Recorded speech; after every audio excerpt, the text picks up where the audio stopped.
Aujourd'hui, je vais vous expliquer pourquoi l'éducation nationale n'a pas évolué.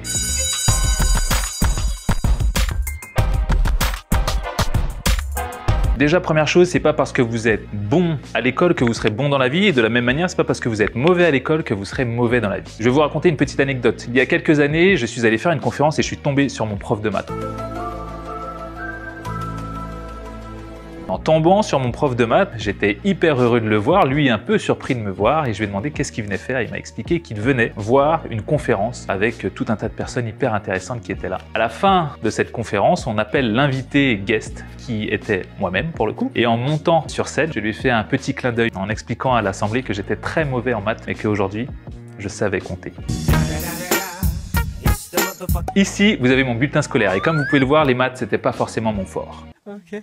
Et là maintenant je vais vous expliquer justement pourquoi est-ce que lorsque vous êtes mauvais à l'école, c'est pas grave. Tout simplement parce que derrière vous allez pouvoir vous rattraper dans la vie. Ce qu'on vous apprend à l'école est essentiel, ce qu'on vous apprend à l'école est nécessaire pour vous donner une base de connaissances, une base de réflexion, une base de logique que vous devez absolument avoir. Je vais vous montrer dans l'histoire comment est-ce que les choses ont évolué dans votre vie de tous les jours. Là, vous avez le téléphone qu'utilisait ma grand-mère, une espèce de petit téléphone où vous mettiez le doigt, vous tourniez comme ça et ça remettait les chiffres et il fallait composer les numéros comme ça. On ne voit plus beaucoup de téléphones comme ça aujourd'hui et je pense que si vous le donnez à un adolescent, il ne saura même pas l'utiliser. Ici, vous avez les véhicules de l'époque. Comme vous pouvez le voir, c'est une calèche en bois avec des chevaux.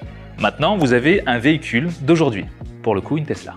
Là, vous avez une salle de classe qui date à peu près de 50 ans.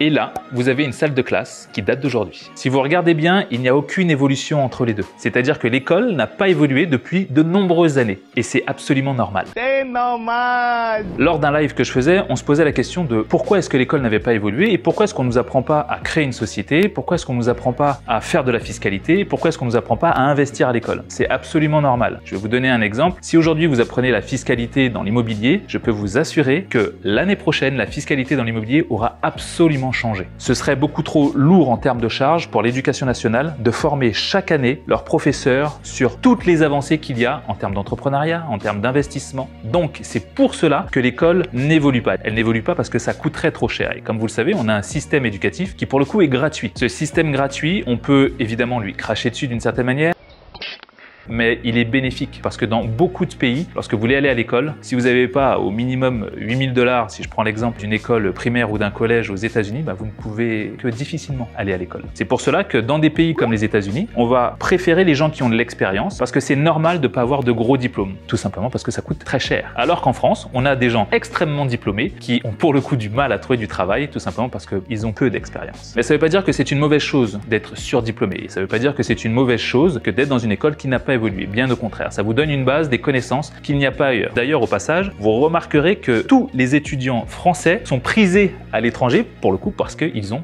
de gros diplômes. Maintenant, vous l'avez compris, c'est pas parce qu'un système peut avoir ses limites que vous devez vous arrêter à ses limites et lui cracher dessus. Ce que vous devez voir, c'est comment est-ce que vous pouvez rattraper ou combler ce delta. Et c'est pour cela que vous allez tomber sur des personnes qui veulent absolument s'instruire, absolument payer des formations, s'achètent des livres et vont, on va dire, apprendre des choses en dehors de l'école. J'étais ce type d'étudiant à l'école, c'est-à-dire que j'étais très mauvais, j'avais beaucoup de mal avec l'école, j'avais beaucoup de mal à me lever le matin pour aller à l'école. D'ailleurs, je trouverais toujours de très bonnes excuses pour être malade.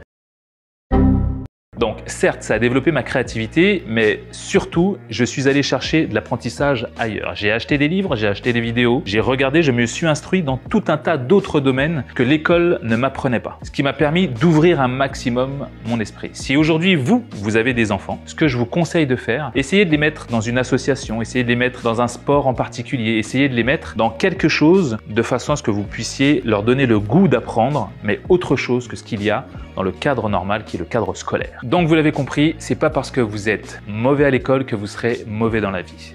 Bien au contraire. Je vous conseille toujours d'apprendre un maximum de choses par vous-même. Si quelque chose vous intéresse, aujourd'hui vous avez l'embarras du choix. Vous tapez un mot sur Google, vous tapez une vidéo, un thème sur YouTube, vous avez des chaînes extrêmement intéressantes qui peuvent vous apprendre tout un tas de choses. Je vous les conseille et au passage, je vous conseille la mienne. D'ailleurs, si jamais vous n'êtes pas abonné à ma chaîne, vous avez un petit bouton juste là pour cliquer et vous abonner sur ma chaîne. Et évidemment, un petit pouce bleu, ça fait toujours du bien.